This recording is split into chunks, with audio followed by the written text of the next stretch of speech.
Alright, Ramogi, kaka pile mailungo ni celebrity gossip, mikelo ni chieng teacher day kata Wednesday ka Wednesday ne jo manyalo wacho kizungu matin.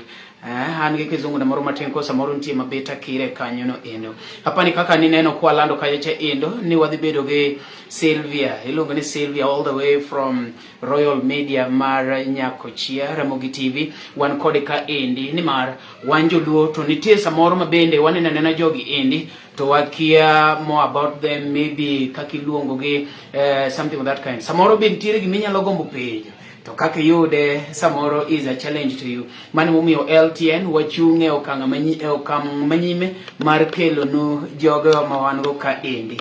Angama kelo ni chenro ni kaka pile denda ni Omari Nash chieno jamone mbele. Chiene mineno mbele emihodo. Wendo nani kanyo endo kaka ineno no iluonge ni Sylvia kendo wado makao thuolo ni endi mondo warwake obos jopiny kanyo no endo. Ng'ama osedonjo kanyo gimi kuongi timo koponi kanyo and surely share the live. Please take this minute and share the live. Poki follow page ni endi you can do so, and for those people that have not subscribed to our YouTube channel at LTN World Trending Nation, please do so. Hey, Sylvia, mokuongo machiegni kabisa. Erokamano. Odendi ber. Ngena wewe kodi mogik mana chon kan we chandore. Kando neno ka poda abere kaka ne wera. Kati glo mali. Ko ikal thuolo ni endi mos jopiny manigi kasa. Jo Luo Trending Nation amuso ukanyo. I hope you're all doing well. Ani luonga ni Linet Omuya, anya Kisumo Karateng. So ginying munge agono and Sylvia. Linet Omuya is the official name. Yeah. Nyar Kisumu Karateng. Makioro na pesa. Mane nying madiugo.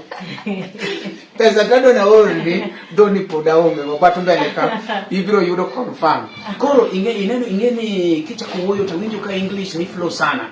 Okimia history ni matin maybe background mar somo nikech nitie jomoko makao ni kineno ka ngato act maybe piny notame kata maybe school otame emomiyo timo gimoro kamano edo. Koro yudo ka samoro ngato ni kata mane class 6 to gombo acting. Okimia educational background matin ni chape marona.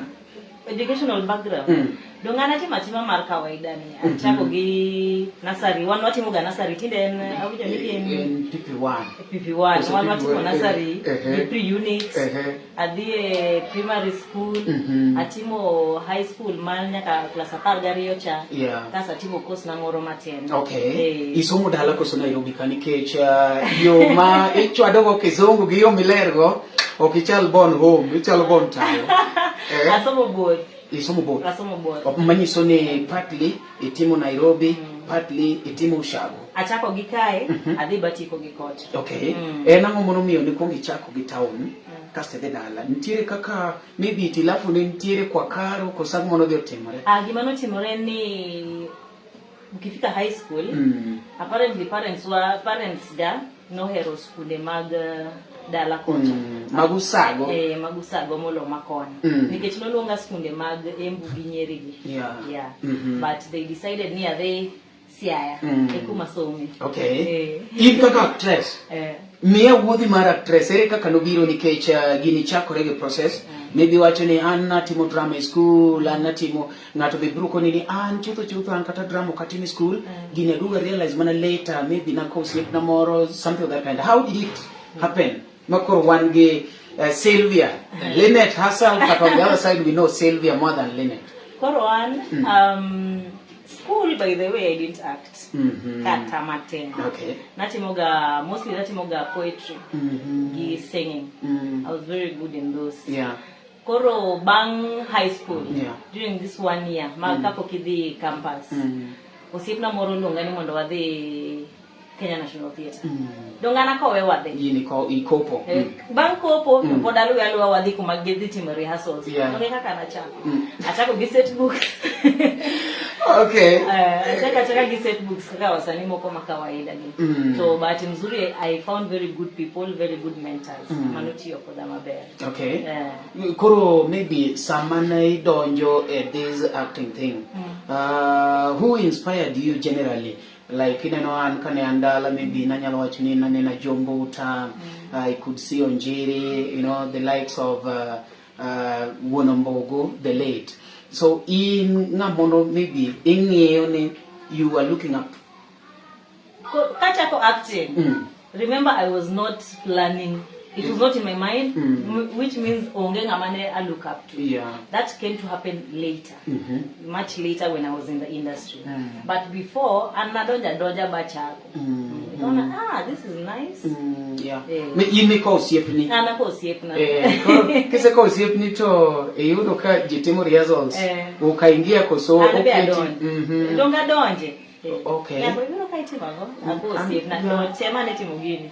Ukafanya. Okay. Yeah, and it was nice. Alright, nitie gik moko mabiro ka blessings like I know Sylvia Sane. In fact, Sylvia is a brand. She's an actress, and I don't know other things that she does, but she's here with us. Maybe you'll be able to know more from her. I don't want to talk on your behalf because today you're here, and many people have been really they are really yearning to hear from you, and I don't want to limit you, by the way. Okay. Step by step, because I know it was not just one day. Chopo malokocha. No, can one day. So how did it happen? Inge mwanya penji kama ikechi nitiere ngat moro kaje che ndimo maybe o seta modere to say lose hope or seta modichiel ngato be wacho no this thing is not paying, things like that. So generally how did it progress from acting of set books to Sylvia that we see in Nyakochia? Koro, acting, chala career mora. And manani mae, it is in the limelight. Yeah. Challenges mi yudo career mokogo, emi yudo kai. Sometimes itimo teach actually, itimo teach biashara iko mbaya, economy industry urach, timore both sides. Yeah. Koro an kaka nachako gi Shangilia Africa. Yeah, Shangilia Africa. Shangilia Africa emanu train na sepuks mokuongo. Watimo kod rehearsals kasto jojichofone na magi gipocha. Wade kodi for like two terms. Ochopokoro sama onego bena this school. Koro a drop jichofo mondo at this school nikech adhi gine anyalo timo part time. Yeah. Koro this school to kantiere shows to be ade. Yeah. Manege manatem. Koro bang mano to during these shows mag easy freelancing ilongo ni freelancing nikech inya luongi samora mora to you're not in a specific group but in the lines mag ngato ka ngato e book set books meeting makoko ni wadwa ni ikaw part mar ngane iko choni uko na lenza nani anago ikawi dara kodhe koro chengoro wa work rehearsals arboretum Arboretum in the forest. Yeah. Koro, wawuok Arboretum rehearsals ne wan gonji go through jok moko go they are not in the Luo industry. Koro wachopo KNT to jiniso wani dongun ga joluo atie jalango ni gisho gotimo shows mag dolu diuru kan dongwa ge gidoluo na marach dong no kawa no ndire go jalango kawa ubedo absorb ya de in onje yo thuol ingie ndani ubedo absorb kanyo koro andoluo na rach dolu anyalo apsie ingelo dolu marach rach mapokro dwaro yori but bahati mzuri ni jok manayudo kanyo they are very good people kanyo manaromo gi ajogere ajombo uta Joana Rigi is the current Nyakochia Dorino Mondi otimo Kurgohala eginenge Ramogi TV kanyo Adis Jakinda joge manokonya at least nikajaribu ku improve in my Luo. Okay. Manyiso ni koro ibedo drill mondo watch Luo. Koro wachako tigo public shows. Koro watchimo public shows monthly monthly public shows, what we get culture spill, and then we went to Arena Media. Yeah, Arena. Arena Media. Arena mane organize nyaka Luo Festival. Yeah. Ne majalas. Koro yudo koro watimo Luo plays gi to koluong ni extra moro kata Inspector Mwala Papa Shirano la Antibos gere irengedhe. Yeah. Ichwado maina character moro iwo. Koluongi set books be irengedhe. Seche go kinya kata chwe wada. Irengo. Yen menyani yoko kai. Irengo marana. Guru bedung. Ichuka liye pesa kapoe. Wada. Okay. Okro. Koro mane kaka nwatimo kiwinjo auditions to be idhi. Yeah. Watimo Menyiso ni ibet ng'at moro ma aggressive. Yeah. Iti ni oko and then you don't relax. So you don't wachi ni ati kasa yiro achok matin. Ikaw matin kacha tikaw matin kon tikaw matin. Okay. Inyatimo kata tije a beach per day. According to how agile you are. Yeah. Okay. Mane kaka nwatimo. Nyakar mo kaka winjo na endo, winjo kamba kama serial yakeni jedi mo se donjo kacha endo, adwa no konya gi ongwe ya mora chiela som godo comments kanyo no endo. Kaka neno ne wabedo hosted ka endi tigi international family. Iluongo ne CEO mari iluongo ne Onyija Lamo Manyien. Koro kinga mani oko kanyo endo tidwa ni igol wende ni moro masawa. Inyalo manyo Onyija Lamo Manyien gine kanyo no endo. Hilong nango page mare mar mbui kanyo no endo. Akeni jedi mo se donjo kanyo no endo ma maybe osediro comment kanyo endo giwachi ni kawuono Omari ok some comments mago. Adwa ni donji achiel kachiel mondo some comments mago kanyo no endo kik ng'ato makna kanyo no endo. Hiluongo ni Sylvia ng'enu seneno sura na nyako chia koro wago kode mbaka kaendi matin okonwa kaka gini notimore ng'ama ni oko kanyo no endo gino nyageri kendo angele samoro ng'ato bende oseyudo puonj achiel ariyo adek kanyo no endo. Were some comments very fast ne jok man kanyo no endo. Aneno ka nyakwar mbaya wacho ni Omari kon madam ni nyakwar mbaya nyakwar mbaya in gi chir manade no owacho ni tich mitiyo more ba todwa ni idonje box ne en moketo gi dhulu ahinya soma gino ga honi owacho ni Omari kon madam ne dwa sere nikech tich mutiyo more. Come slowly. Mano to gaya. Adio widike zocheni Omari twak mate.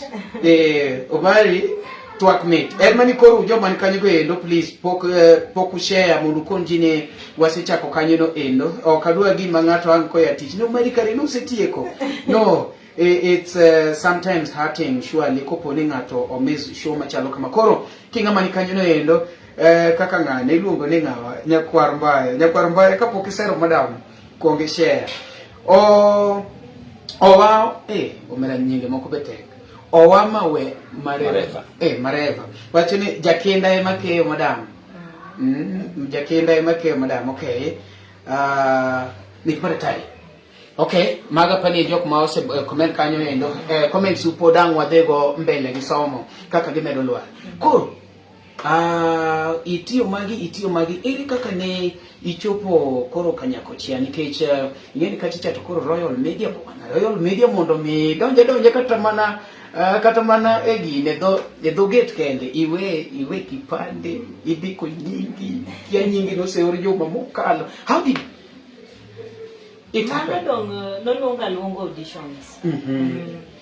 Long auditions, and it was not Kenya ko check it. There were very many people. There were like 3 different programs. So no you dokagiti more programs moko mange in different languages. Okay. Negiti mo Madolu, Makisi, Makalenjin, Meru, Kikuyu, Kamba, Kisi. Koro in each tribe there were 3 different programs that were airing. Nentie Japonimo fu one, nentie one Jamandas. Then Jamandas Japonimo fu ginyako chia.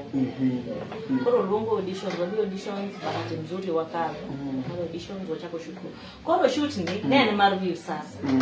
Ni watimo 2016 kata sana. Okay. Ni wachako 2016. Ni watime ni marview sasa ilikuwa these small shows.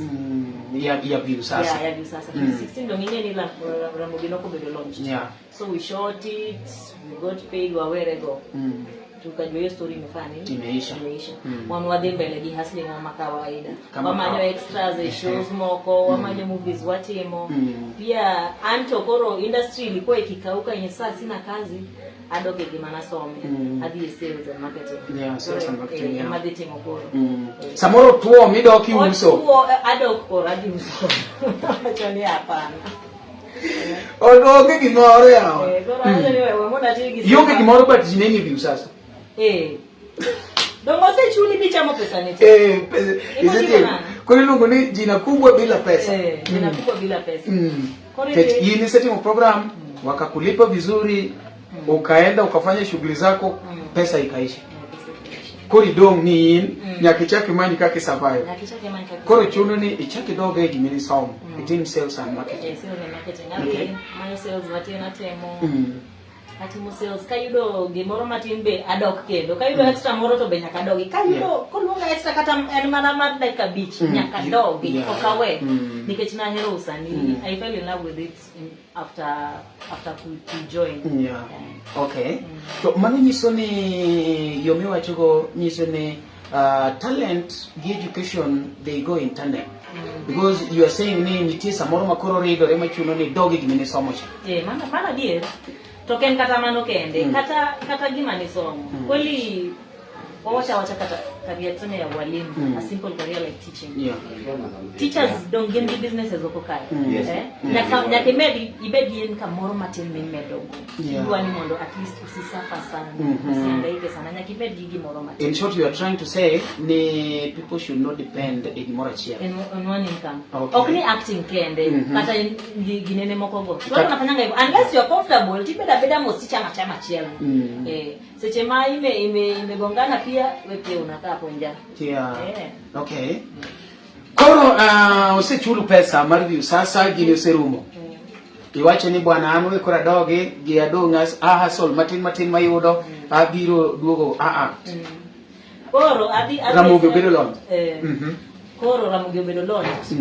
Ramogi kobedo launch oyudo kan Kisumu au Sogas. Okan kata Nairobi kai. In Kisumu. Au Sogas. Ramogi bedo launch. Ramogi kobedo launch aneno kanya kuchia tunapigiana simu. My friend, unataka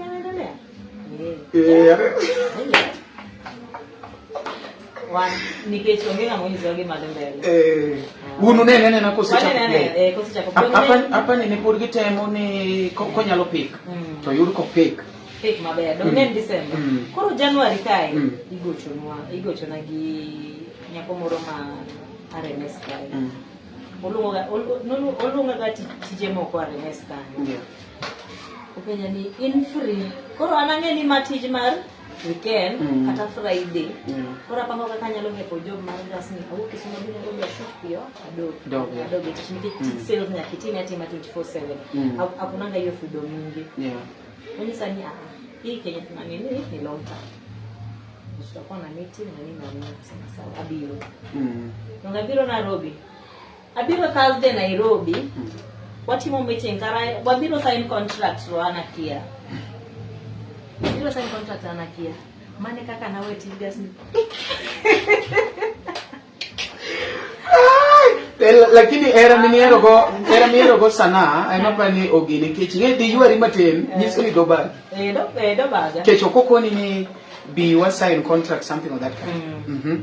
Koro ini biro not knowing ni either team or either be the contract ge Royal Media. Nakia. Abiro sign contract. Miso no chako teach on Monday. Adok Kisumu at via handover gimora mora mano Friday. Wow. Yakaro mo kaka inyo endo wan ka ende ke Sylvia eno gone nya Kisumu rateng. Koso wachi ndongi wachi nya Kisumu karateng. Bato nyuolo nga malando, Nya Kisumu karateng bato nyuolo nga malando. Ngene ko poni romo ge Sylvia wanga yukanyo to rido nigi Kiswahili. iwacho wache ni aromo gi mkamba moro be oredo na hey nyamkamba moro maber kama tuting'o chien ne kono kaka neno endo wan ka endi gi Sylvia podo omedo konwa story kanyo no endo maybe inyalo gombo ng'eyo mang'eny kokalo kuom Sylvia to inyalo penjo kanyo no endo nikech wakele ka mondo at least wan kaka wan joluo ing'e mang'eny inyalo be follow e kanyo endo ondiko ne Sylvia Ramogi TV. Yeah. Sylvia Ramogi TV on all platforms, TikTok, Facebook, Instagram, Threads, Sylvia Ramogi TV. Manya Instagram, kilogram, milligram, milligram. There.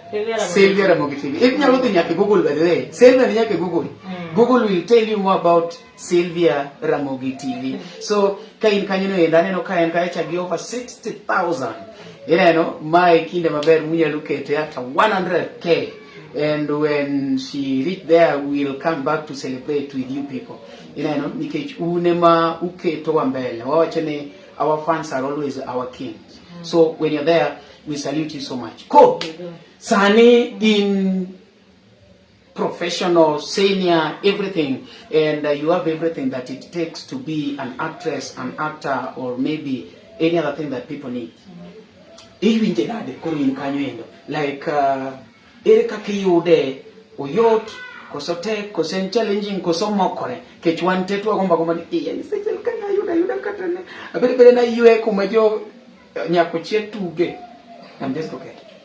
And korosani the difference in inbox na pong inbox na pong to be ka wuotho oko to ji mang'eny recognize but before don't act so nimezoea it's not like something new. The only difference in man attention my inbox mapo actually hapa nje jimang'eny penjo teach the penjo teach mang'eny jibiro ga inbox na mang'eny kapenya teach gidwa ng'eyo kaka ginyalo donjo nyakochia to nyakochia ni wano kwa team ga casting Ntie casting director, ntie ngama luongo gaji. Ngagi script to ng'eyo ni mtu fulani ndiye anaweza fanya hii part. Koro omanyo actors oketo kanyo. To kwen malani asi ati tu mtu tu out of nowhere. Nikech industry ni dongo neno ga actors. Kama sasa mimi vile nilikuwa kwa industry and you guys didn't know me. So wasani wenzako wanakujua colleagues nido ngeini ija kuonja mane kaka enti koro ene motimo casting ulungo jibiro team so nikech wach mar jipenjo wa teach seche tene as a part of nyakochia okay ngato ka ngato just some of us we came up with an idea of finding a way of how to give people jobs. Koro wachako timo stage plays magdolu. We decided to bring back whatever it is that we used to do with Jalanga. Wacho ni mondo waduoke mondo at least we give youth opportunity. Nikejisindo wanashinda wakituuliza job. Koro wachako gimoro milongo ni Abila Productions. Abila Productions wasemedoka ne wachako March this year. March kose April. Feb this year. Was it in stage plays the whole of this year?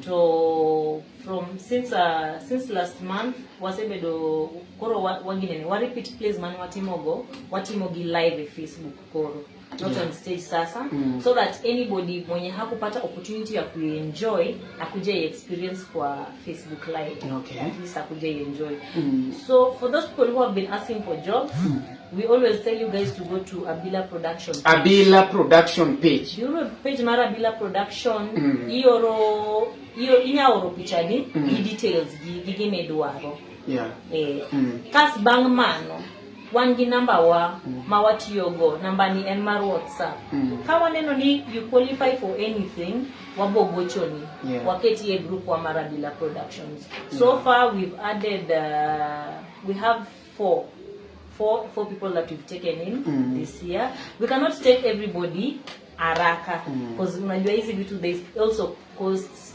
money. Okinya kaunga toka ngato. So it is just slowly pole. You cannot absorb the whole world. Yeah, we cannot. So for those people who want to join us, we can only help you in a stage play and just go to Abila Production page, post your photo and your details, whatever it is that you want for us to do for you. Okay. And then keep on following the page for any updates. In case one gi auditions, in case one gi show, in case one gi show, mondi bi watch show. Mondi negi mawatemo, uone ni nini hii unataka kujoin. Unajua mtu anakuja kwa inbox yako anasema mimi niunganishe na kuact. Mimi nataka kuact. Yeah. Ni kama unaenda kwa mwalimu unaambia niunganishie hapo nipewe mwalimu wa class. No, unajua like nitije kwa maneno ni acting like it's just a joke. Like entugo. Donginjo like the some other days manade dala to mama penja ne tuke ugo like tuke ugo so it's not like anything professional. So jok mangeny nene like ene gimoro mangato nyalo tema kata ngato nyalo temo timo. Well, acting is not easy. Acting takes your physical energy, it takes your mental energy, emotional energy. You use like, yani by the time unarudi kwa nyumba, iyol kanga modi mjengo, kinga modi office, kinga mwarengo, zote combined. Mwenyezo ni acting tech. Nikechiti yo. Giyo mungo ni giyo physical energy. Kuri yake denyo, iyol, ijoin, yani gimora more ote more kuni. Akile yezi atafanya kazi, makatiti mango. Ipe je, unaitwa nani? Kaso kocha kuribo unge pesa. Lazima tu utangangana. Okundio onge pesa, and manani, dongi chako. You have to start from somewhere. You cannot tell me that a teacher who is from that TTC staff. Not okay, TTC obo are the same as a principal. No.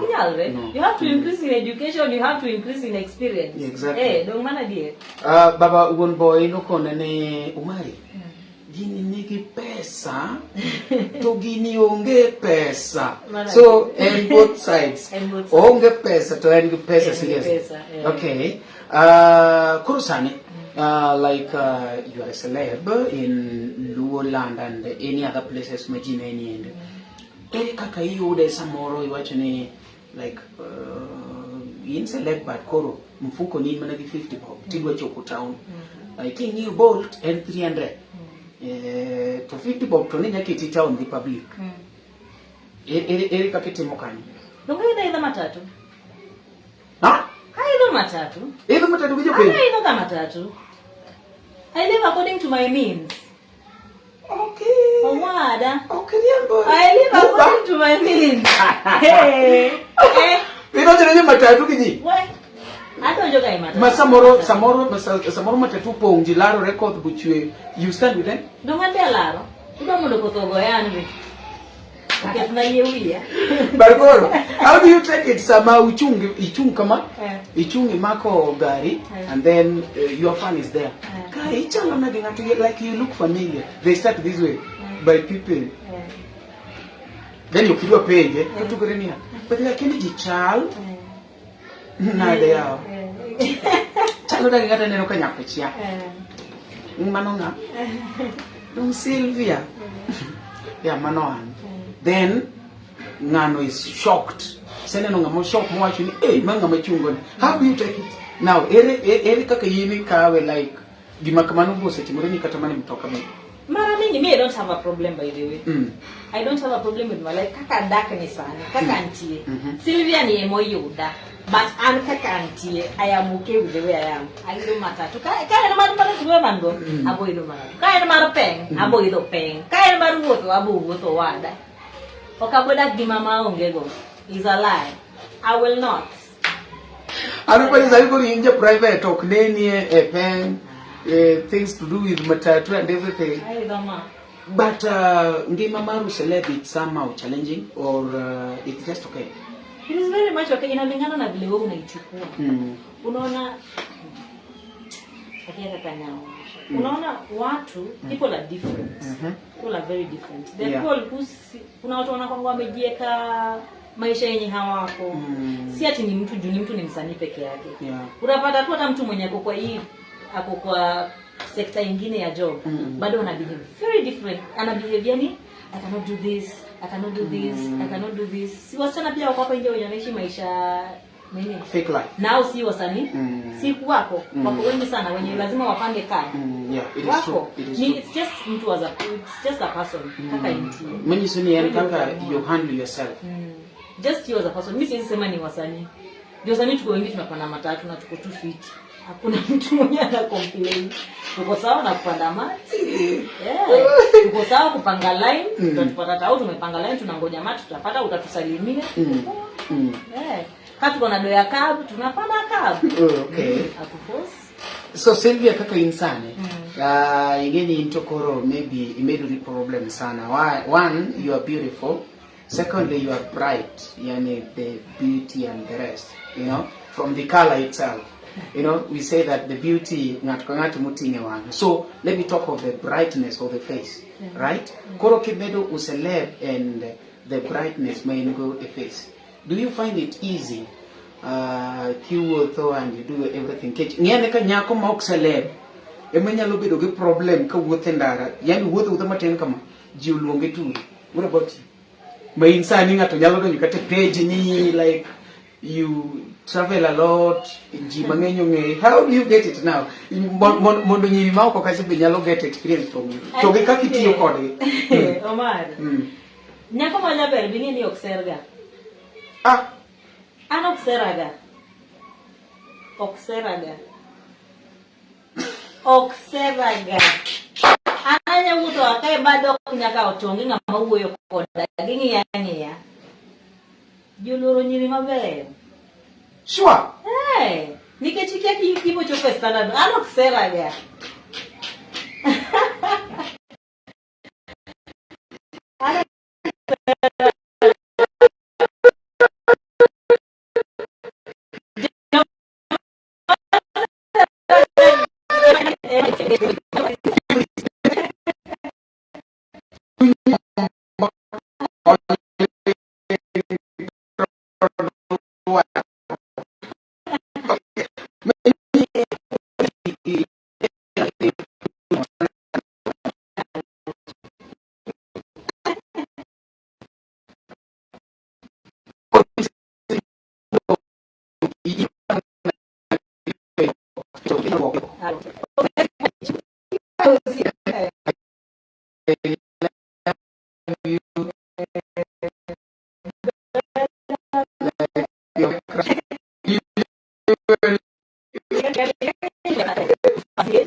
Yeah. And we also need you to shake back.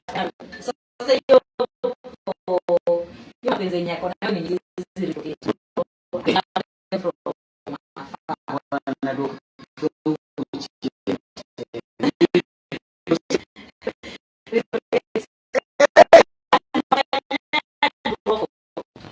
I don't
watching you clearly from Kingdom of Bahrain.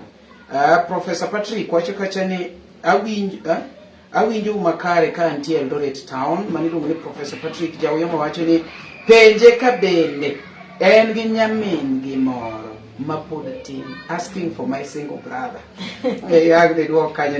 Watching live from Eldoret, Mosna Nyamigori.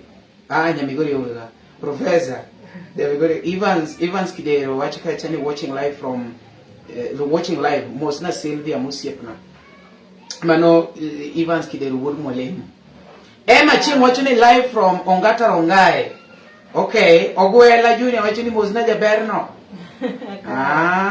Kolimo watching Omari, Mosna Sylvia, ane no ka shoka uono ieliet nyowoyo. Denzi watching a sedo anjo, awinjo maber maniluongo ni Denzi won nyako chieng.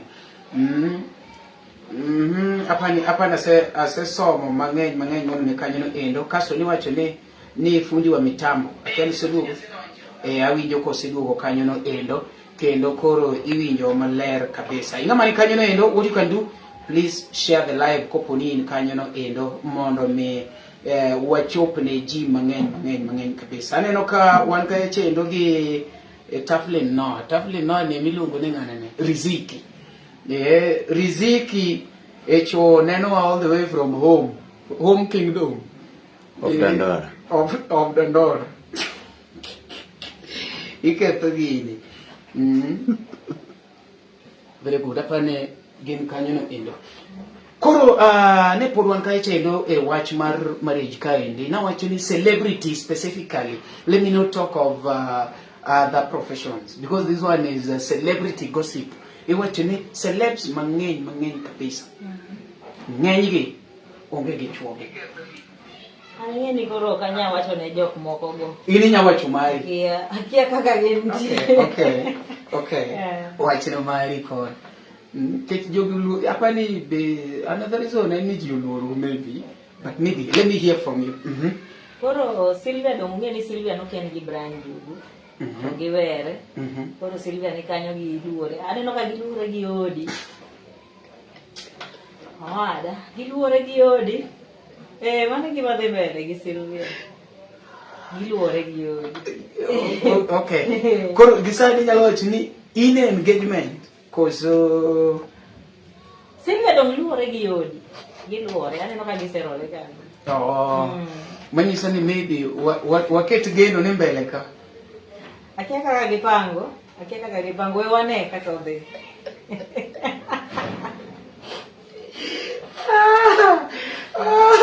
Mariluongo ne Sylvia, ok adwar wuo mang'eny. Dong Sylvia. Omari. Yes. Nitie gima kidwa penjo Sylvia. Adam ipenja ariyo. Kuom Sylvia tedhi yudo duoko. Sylvia en gi nyithindo adi? Sylvia onge nyithindo. Sylvia onge gi nyathi. Ipango yudo karang'o? So koro ka Sylvia pod luore gi odi, odhi yudo nyithindo kanyo. Bajise pod gi luore.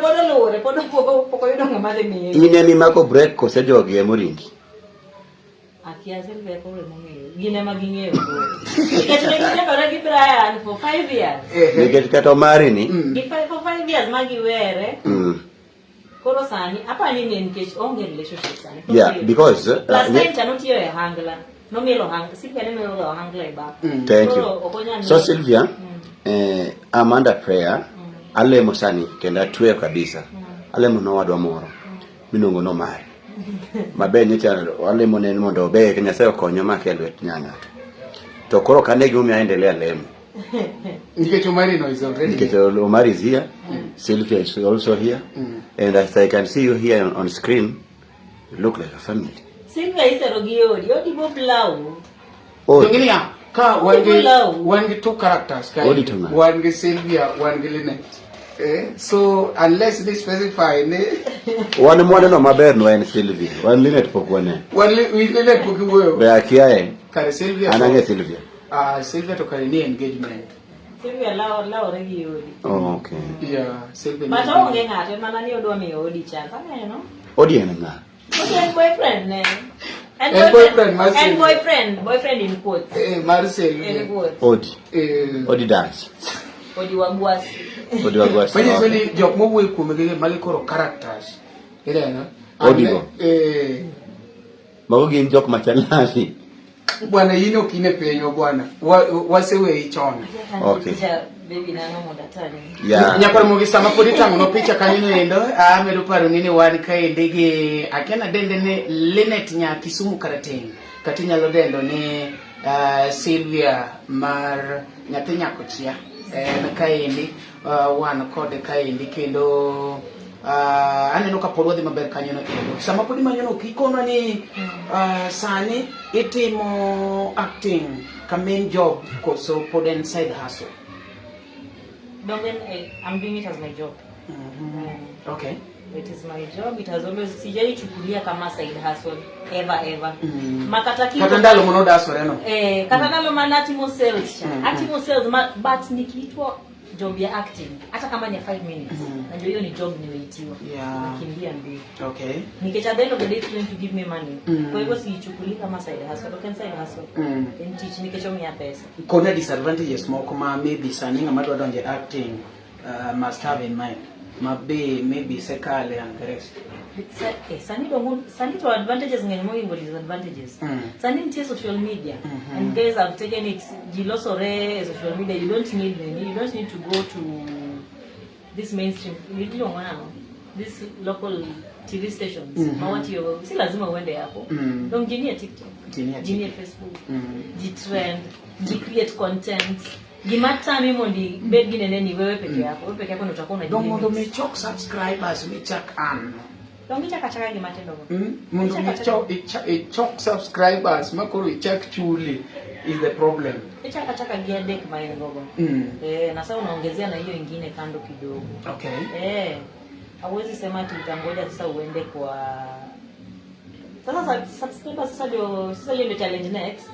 Yeah, subscribers, sani yao YouTube channel, and then you'll be looking for subscribers because you cannot just be paid unalipwa. Lazima kuna kiwango manyaki chope kore at least nyalo yuru tomorrow. So it is still a challenge to our upcoming artists, actors and the rest. Though we are telling them that platforms are there like TikTok, Facebook and the rest. But now, do we follow them? No. Follow the platforms. Do we follow like Kawuno JP they says on YouTube channel? Do people follow there? No. People will not follow unless you will be begging day in, day out. Please follow me. Please, may you subscribe. Say. Pole. Gimora mora inaanza from some. I don't want to one page mara bila. Hata wamefollow. Mmefollow.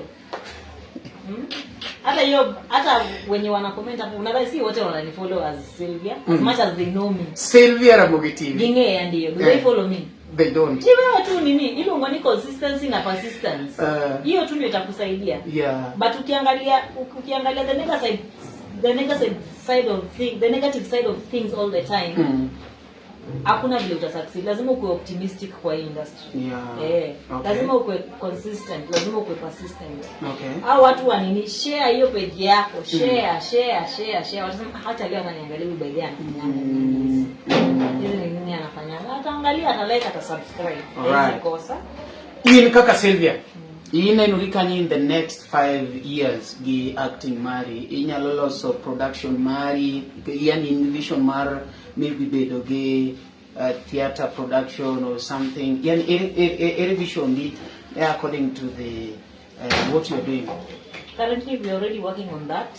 Here theater production, which is a Bila production. We want to mentor more. We want to mentor more people, more youth when you want to kuingia kwa industry. Hata si youth pekee, hata wazima kabisa hata watu wazee kwa sababu si hata maguka wanachanga maguka kwa show kwa wanachanga wa show kwa movie so mtu yeyote mwenye anataka kuwa we are working on that so it's something that is in the process so in the next 5 years hopefully Abila Productions itakuwa imesimama na tutakuwa tumeandika at least more than 20 wasanii. Alright. Yes. Apart from Abila Production and Ramogi TV, konwa kendo kuma maybe acte ma wanyalo gine.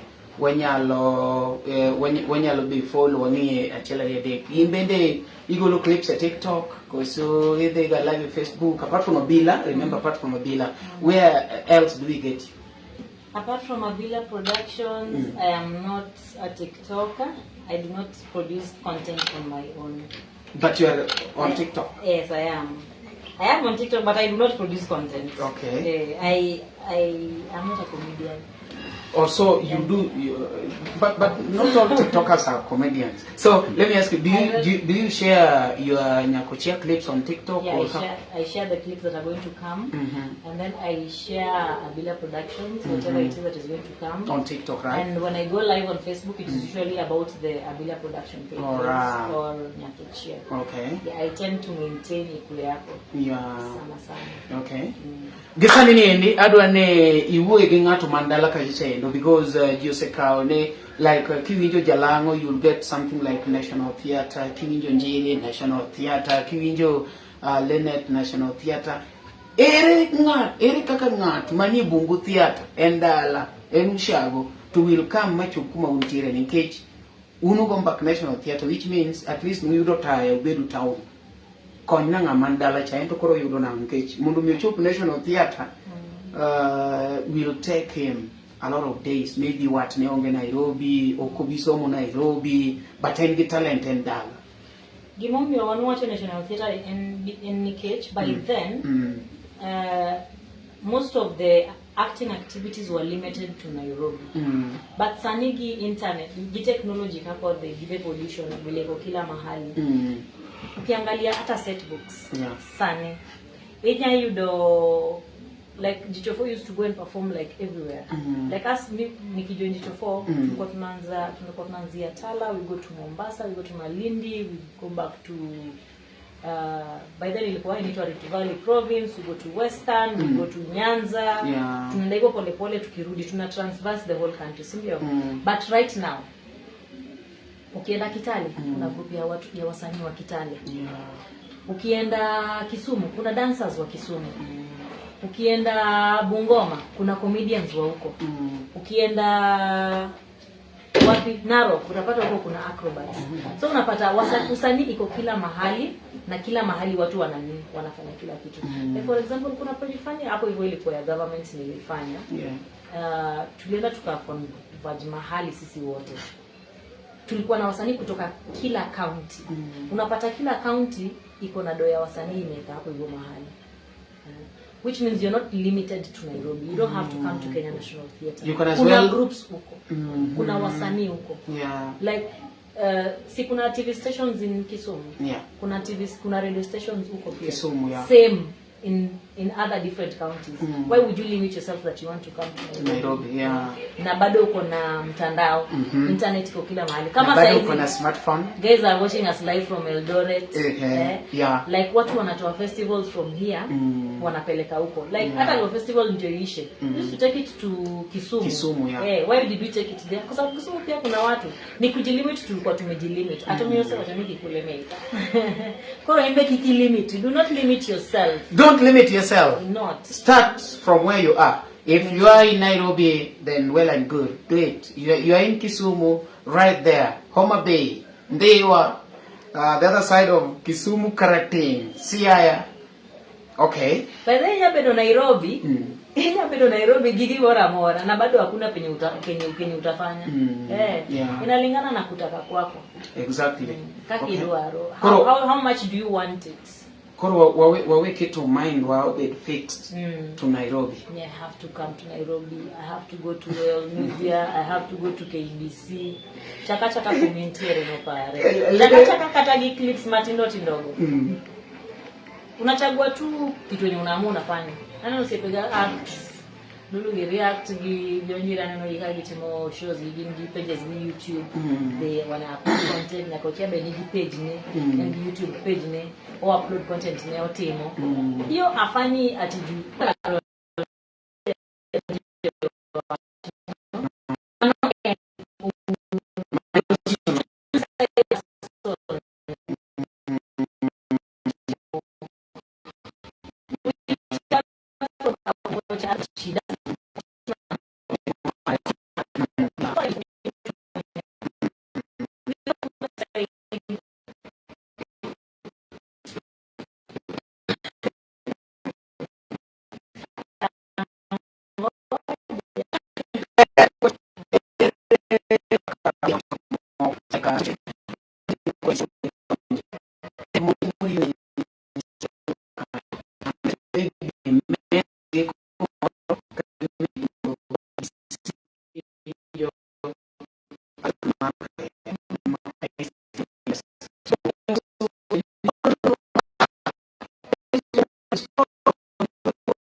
your colleagues and the rest. But before that, adwa ni imbi kona ne how do you curb, like I know ni okangata ngato yedi. Yeah, ntinga me job seriously. Kakine na pakine, ntinga kokoro better. We ya pakon yeah, nyatima beautiful and bright utinga big mabe. Yeah. So you look at ntinga ma okodua rikamano, then okowe from that point. Opiro nyake gik miketo. What you know, it's boring, like I don't love. You look at a couple after gingato, you don't I don't love this lady. Like there is this clip mono act Cody. It shoot within 1 day, it was 1K. Then there was just a certain lady from nowhere. By the way, I don't just love this lady. I was like, what? Koro narucho gino. Inere kaki deal gijok ma negative. To biro ni gige ni like biro ni Facebook. To biro ni maybe your handles. Ni Omari. Ntie ine no seme aje. No machunga. Kibiyo machunga kata ndimu. Kibiyo ndimu angu madhiwo. Pimar ndim dong madhiwo. Koro ngacha gima ngacha gik momigo mane gik manie hizo ni vitu zina muhusu. Mago gike meke. Onge kaka ana nyalo konye. Onge kaka nyalo konye. huwezi jua anapitia nini huko penye yako. But you really all affected. So do you neglect? Nitijo mawacho ni ati anka ngato yanya page na, you just leave that way. Nitijo mawacho ni anka ngato yanya ta yanye. Nitijo mawacho ni anka ngato yanya ta block. So we have different ways. Koro inere kaketeme. Biro to se biro. Okay, anki yanya page na. If it's going to make my fans uncomfortable, I'll delete your comments and block you. If it is going to make my other fans uncomfortable. But if it will not make them uncomfortable, tutaendelea tu. We'll just have fun. Iniboka we negatively, but me I will be having fun with you. Yeah. Okay. And mi penye niko from my point of view mi najibamba, but we pengine inakuuma. Hata ukiangalia vile I comment on my friends pages. You can think hata umezadhani actually tunagombana. And kama na banter, friendly banter. Alright. Okay. I'll be having friendly banter with you, but maybe wewe umenikasirikia. And catch. Ano kanyako ni. Nikecha ano kanuma chunga. Ya mdago. Ano ka president ndiko kacha ni punguza ndimi. Punguza. Ngato to bwana kia ende kile punguza ndimi. Punguza ndimi nani. Okay, I don't go to the but could you address haters, address your friends, address your fans, your bosses, and everybody. Away ni camera, and could ja camera Maya Sora, ja camera Maya Mina Sylvia. Fans mag Sylvia. Chanianze na fans. Gibo iwacho nyaka bosses ga. Yes. Nyaka bosses ga. Giyo siepena. Usiepena mose taya tijne. By the way menisaidia. Mse konya gidoluo. I've really struggled. There's a time they also karibu hata give up on me. But mkaendelea tu kunishika mkono. I thank you guys so much. Thank you bosses for the opportunities, and my fans. Asanteni sana. Thank you so much for always following my content, for always supporting me, for always liking my stuff on social media. Nashukuru sana. For always tuning in every Friday from 7:45 on Ramogi TV. I thank you guys so much. I do not take it for granted. Najua singefika hapa hivi bila nyinyi. And for those guys who want to join us, au watu wenye wanaspire kuwa wasanii, naambia muendelee kujituma. Be consistent, be persistent, and know whatever it is that you want. Don't be negative in any way. For those of you who want to join Abila Productions, I've already told you what you're supposed to do. Go to our page, like Abila Productions page. You can send your photos there and description of whatever it is that you want from us. We can help you out. Apart from the stage plays, we also do events. Is it okay if I say that? We do events. If you want an MC from Abila Productions, you can contact us. Usually share there. We have Onjiri, we have Kasongo, we have Table, we have Nyakochia there, we have Abito, we have Lados, we have Omond, and there's also me. If you want an MC for your event, you can contact us through, can I give my number? Yeah, you are alone. We have 0722 56 53 91. Contact us through WhatsApp. Please do not call. Contact through WhatsApp, and then we'll get back to you. Asanteni sana, sana, sana, sana. I hope to always be there with you in the future. Keep on entertaining you. Na tuendelee kujibamba. Omari, yes. Before Cynthia ende, Sylvia, I have a very serious concern. Amesema pale kwa wale watu ambao maybe they are talented, they may need ABCD. Kwa application ambao wamesema photo.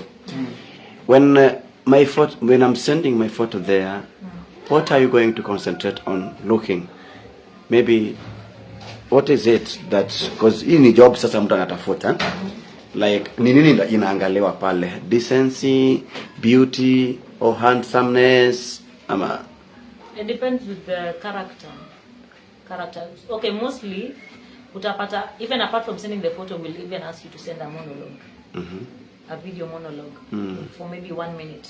Tuone kama unaweza act ama hauwezi act. So only ina depend na character. Unajua hiyo ukituma photo and the description that you're going to give. Okay. Kitu ya kwanza, they are going to express yourself on that photo hiyo yenye utakuwa umetuma. We will know. Okay. Kama wewe ni msanii wewe si msanii. Kuna mtu mwenye juu kujiexpress. Okay. Now after that ndio unaweza enda WhatsApp unatuma hiyo video monologue tuone.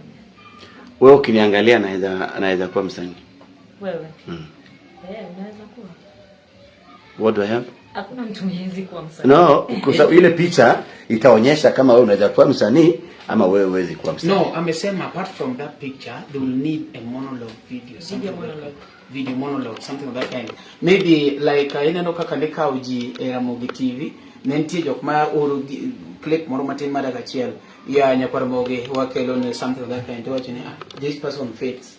You ngato be golo ko you something of that kind. So I think apart from the picture itself, there must be something that must accompany. Na picha pia bado huwa ina help kuchagua character. Okay.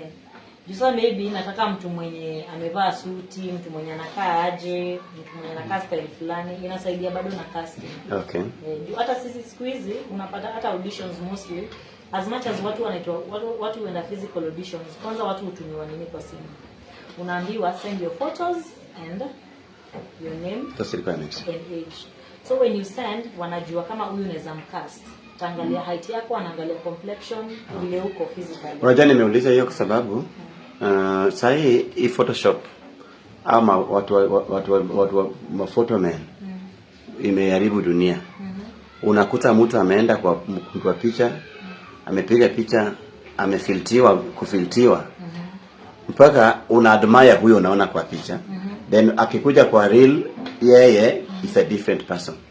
Ndio nimeuliza hiyo so that akiasikia mambo ya picha asiende kuinvest kwa picha akafiltiwa sana mpaka wakampenda na hiyo filter, then wakimuita sasa yeye real akuje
e